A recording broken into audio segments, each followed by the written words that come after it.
Hey everyone, Graham here from therecordingrevolution.com. Got a little simple tutorial for you when you're nearing the end of your mix. It's called How to Put On a Coat of Mix Bus Polish. I like using words like that because I think that's the imagery here. Is you got a mix, hopefully it's a really good mix, and maybe in doing some reference mixing, you're listening to other tracks, other professional songs. You feel like your mix is lacking a little bit of energy, sparkle.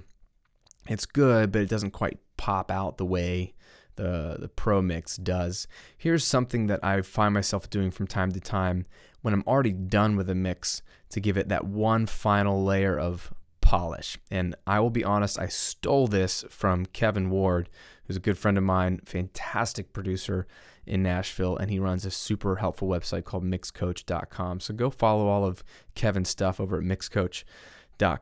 And thanks, Kevin. I stole this from you, and it's been working for years now, so I definitely wanted to share it here on the site. Real simple. You're going to just need two plugins. One is an EQ, and one is a multiband compressor. So if you don't have a multiband compressor, you can demo one. If you don't have one that comes stock with your DAW, I know some don't. Today I'm using Ozone, which has an EQ and a multiband compressor built into one plugin, which makes it easy, but in essence I'm just doing two things. Take a listen to the mix without this coat of polish, without Ozone, and then I'll kick it in and you can hear the slight change, and then I'll walk you through what I'm doing. And it's more dramatic when you've gotten used to the effect and you take it away, as is a lot of things in mixing. So here's the mix without anything. Jungle never knows where his South-Africa's goes, changing his point of view, making South Africa split into jungle. All right, kick on the Ozone.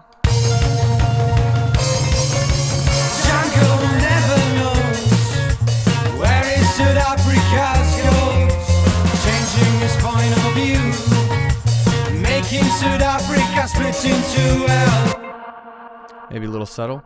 I'll press play with Ozone on, and then I'll bypass it, which will be bypassing the two plugins in essence.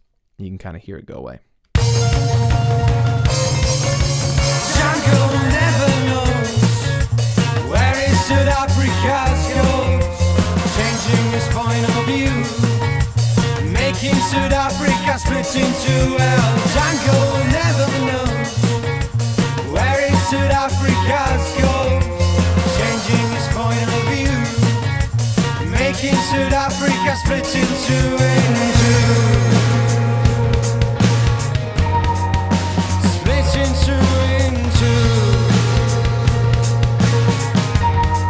All right, so maybe that was a little bit more obvious when you were hearing it kick in and out during the mix. Mostly what I'm hearing and what I did was increase the perceived bottom end. So the bass, which maybe sounded balanced, all of a sudden it kind of drops even lower, if you want to use a visual metaphor, and kind of feels a little bit bigger. And bass is a feeling thing, so I kind of go, oh, there's the bass. And then two, it's kind of a top end thing where the vocals kind of pop a little bit more. Some of the guitar work, but mostly the vocals and a little bit of the crack on the snare seem to jump out of the speakers a little bit more.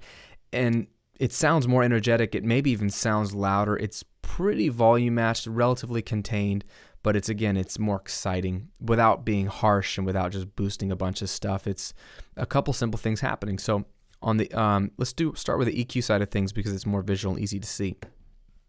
Okay, so in essence, I've done three things on the EQ. Well, it's three, but one's four. On the very bottom end, I've got a high pass filter. Okay, this is on the mix bus. This is the last plugin that my entire mix is going through, and I've basically rolled off everything below 39. Now that may not work for your style of music. You may really want something down there, but you know most people aren't going to hear that down there unless you're in a club and you got a really big sub. So I rolled off some low end, and again, it's not a hard roll off, even though it looks hard. It's going to eventually cut everything off. And the way Ozone's high pass filter works is it can, depending on how tight the Q is on this thing, it can give a little bit of a bass bump right above it, which is kind of cool. And so you can experiment with this and kind of go, crazy, where you get a really high bump or a little bit of a bump. And so you kind of rolling off what you don't need, and also hearing what the little bump is doing, if maybe it's a slight nice boost. Now this bump, in essence, I don't know if you can tell, but up here is the 2 dB mark. So everything is below 2 dB. This is like a dB and a half. A little bit of a boost right around probably 50, I'm guessing. But mostly I'm tightening up the low end, and you'll see why in a second. So roll off low, low, lows in case there's some stuff still rumbling in the mix. Whether that bump is there or not is completely up to you. Whether your EQ does that, that's not really that necessary, because we'll take care of that in the second plugin.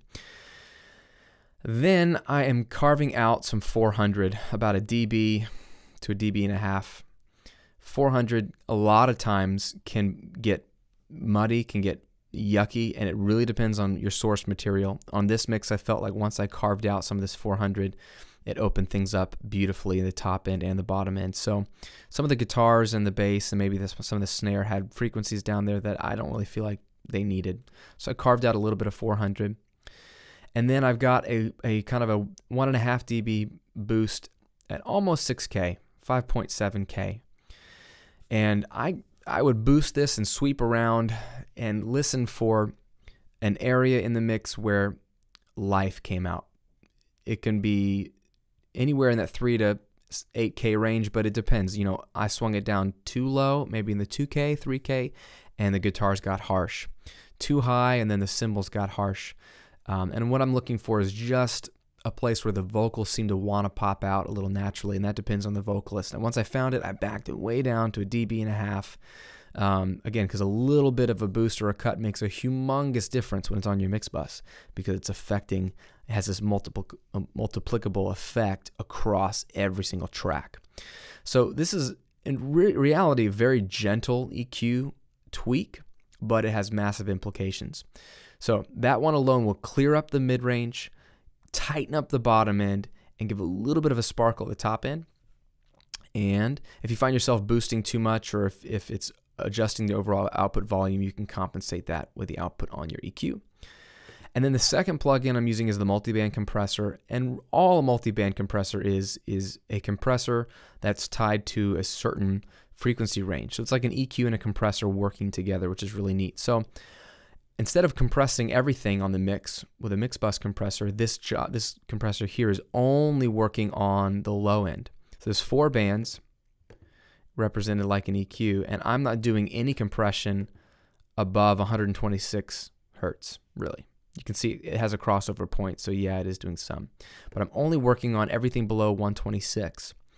And then once you select the band, you can adjust the band, you can listen to the band and solo the band, which is cool.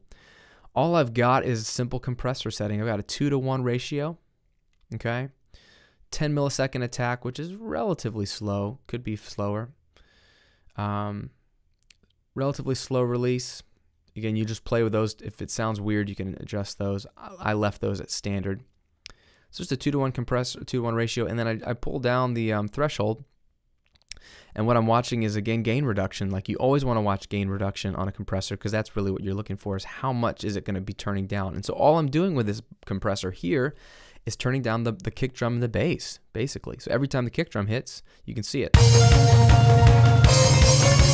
Jungle never knows where his South Africa's goes, changing. And down here it was giving me the readout of in actual numbers.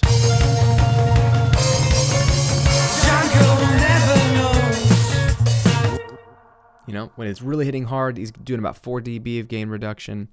And then when he's just in the groove, it's about 2 dB of gain reduction. And that's about what I'm looking for. I'm trying to contain the bass and the kick drum, so it's turning it down. It's more contained. And then you can use some makeup gain over here to turn it up. So I think I've got about 3 dB of makeup gain happening. And so what that's going to do is tighten and control the bass, and then bring up the apparent volume of the bass, because now it's more consistently loud than it was before. So a multiband compressor is a super helpful tool on a mix bus to tighten up and control the bass if it's kind of out of control, and give you that more apparent bass without just straight turning up the bass fader on the mix, because that won't be as contained as it could be. And this is squeezing the kick drum and the bass guitar together, so it's kind of cool. So what have we done? little bit of a scoop at the mid-range, tighten up the low end, a little bit of sparkle boost at around 6K, and then controlled and boosted the bass with a compressor as opposed to an EQ. And those things together give us the difference. So I'll press play, and again, I'll bypass Ozone, and you'll hear sort of the bass and the top end change. Jungle never knows where his South Africa's goes, changing his point of view, making South Africa split in two. Well, Jungle never knows where his South Africa's goes, changing his point of view, making South Africa split in two. Right, a little bit of polish. It's not going to make or break your mix, but if your mix is already working and you're comparing it to a reference track like I did and it felt like this is close, but it doesn't quite have that oomph, this is a fun little thing you can do in a couple of minutes with either an EQ and a multiband or something like Ozone that has them already built in together, and you can get that final coat of polish.